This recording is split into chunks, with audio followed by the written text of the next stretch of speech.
চাওক গোটেই ঘটনাটো সন্দৰ্ভত ইতিমধ্যে অভিযুক্ত ভাস্কৰ জ্যোতি ডেকা নামৰ যিগৰাকী যুৱক সেই যুৱকগৰাকীয়ে গোটেই ঘটনাটোৰ সৈতে জড়িত হৈ থকাৰ স্বীকাৰোক্তি ইতিমধ্যে নলবাৰী আৰক্ষীক প্ৰদান কৰিছে। শনিবাৰে নিশাৰ ভাগত যেতিয়া ভাস্কৰক গ্ৰেপ্তাৰ কৰা হৈছিল তেতিয়াই আচলতে এই যি স্বীকাৰোক্তি সেই স্বীকাৰোক্তি ভাস্কৰে নলবাৰী আৰক্ষীক দিছিল আৰু তাৰ পিছত দেখিবলৈ পোৱা গৈছিল এজন এজনকৈ যিসকল অপৰাধী সেই অপৰাধী আৰক্ষীৰ জালত পৰিছিল। কিন্তু এই পৰ্যন্ত দুগৰাকীকৈ অভিযুক্ত পলাতক হৈ থকাৰ তথ্য আৰক্ষীয়ে লাভ কৰিছে আৰু দুয়োগৰাকী অভিযুক্তই চুবুৰীয়া ৰাজ্যত আত্মগোপন কৰি থকাৰ খবৰ আৰক্ষীয়ে কিছু পাইছে। কিন্তু শীঘ্ৰে এই দুয়োগৰাকী অভিযুক্ত আৰক্ষীৰ জালত পৰাৰ পূৰ্ণ সম্ভাৱনা আছে। কালি নলবাৰীৰ আদালতত যিহেতু দুয়োগৰাকী অভিযুক্তক হাজিৰ কৰা হৈছিল, ভাস্কৰ আৰু মৃন্ময় বেজবৰুৱা এই দুয়োগৰাকী অভিযুক্তকে কালি নলবাৰী আদালতত হাজিৰ কৰা হৈছিল আৰু দুয়োগৰাকী অভিযুক্তকে নলবাৰী আদালতে 3 দিনৰ বেলহৰ আৰক্ষীৰ জিম্মালৈ প্ৰেৰণ কৰিছে আৰু বেলহৰ আৰক্ষীয়ে দুয়োগৰাকী অভিযুক্তক সোধা পোছা অব্যাহত ৰাখিছে আৰু সোধা পোছাৰ সময়ছোৱাত বহুকেইটা তথ্য আৰক্ষীয়ে লাভ কৰিবলৈ সক্ষম হৈছে। সমান্তৰালভাৱে মৃন্ময় বেজবৰুৱাৰ যিগৰাকী প্ৰেয়সী সেই প্ৰেয়সীগৰাকীকো সোধা পোছা অব্যাহত ৰাখিছে।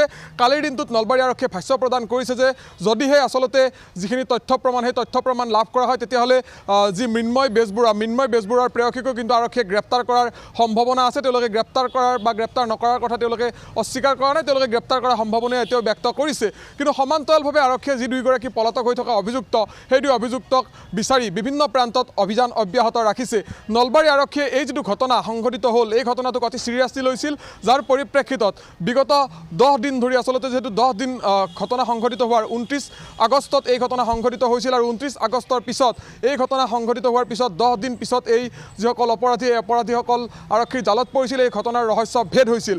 কিন্তু এই পৰ্যন্ত যি নগদ ধন সোণ লুটি লৈ গৈছিল, কাৰণ প্ৰমোদ চন্দ্ৰ বৰ্মনৰ পত্নী মীৰা তালুকদাৰ বৰ্মনে সংবাদ মাধ্যমৰ আগত ভাষ্য প্ৰদান কৰিছিল তেওঁলোকৰ প্ৰতিটো কোঠাৰ বহুখিনি নগদ ধন আৰু সোণৰ অলংকাৰ লুটি লৈ গৈছিল ডকাইতৰ দলটোৱে। কিন্তু বেলহৰ আৰক্ষীয়ে এই পৰ্যন্ত মাত্ৰ এটা মোবাইল ফোন উদ্ধাৰ কৰিছে, যিটো মোবাইল ফোন আছিল মীৰা তালুকদাৰ বৰ্মনৰ। কিন্তু ধন সোণ এতিয়ালৈকে উদ্ধাৰ কৰিব পৰা নাই। কোনো ধৰণৰ আচলতে অন্য যিসমূহ সা সামগ্ৰী লুটি লৈ গৈছিল সেই সা সামগ্ৰী উদ্ধাৰ কৰিব পৰা এতিয়ালৈকে তথ্য আৰক্ষীয়ে সংবাদ মাধ্যমক সদৰি কৰা নাই। কিন্তু সমান্তৰালভাৱে উল্লেখ কৰিছোঁ যে দুগৰাকীকৈ যিহেতু অভিযুক্ত যি দুয়োগৰাকী অভিযুক্তক ইতিমধ্যে নলবাৰী আৰক্ষীয়ে চিনাক্ত কৰিছে, সেই দুই অভিযুক্ত এতিয়াও পলাতক হৈ আছে আৰু পলাতক অভিযুক্তৰ দৰে চুবুৰীয়া যিসমূহ ৰাজ্য সেই ৰাজ্যত আত্মগোপন কৰি থকাৰ কিছু তথ্য আৰক্ষীয়ে লাভ কৰিছে। কিন্তু আৰক্ষী স্পষ্ট কথা, দুয়োগৰাকী যি অভিযুক্ত সেই অভিযুক্তক শীঘ্ৰে আৰক্ষীয়ে কৰায়ত্ব কৰিবলৈ সক্ষম হ'ব আৰু তদন্ত প্ৰক্ৰিয়া যিহেতু চলি আছে, 3 দিনৰ জিম্মাত আছে ভাস্কৰ আৰু মৃন্ময়। গতিকে এই জিম্মাত থকা সময়ছোৱাত নলবাৰী আৰক্ষীৰ শীৰ্ষ পৰ্যায়ৰ কেইবাগৰাকীও বিষয়াই দুয়োকে জেৰা চলাব আৰু জেৰাৰ সময়ছোৱাত নিশ্চিতভাৱে বহুখিনি কথা আৰক্ষীয়ে জানিব পাৰিব।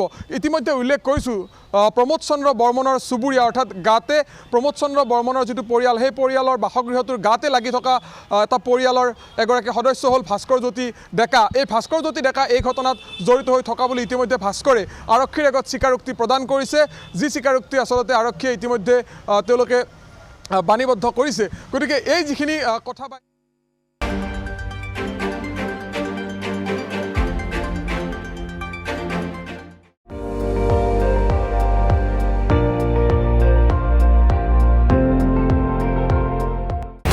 আপুনি চাই আছে ND24, সৰ্বশ্ৰেষ্ঠ নহয় সৰ্বোত্তমৰ দৌৰ।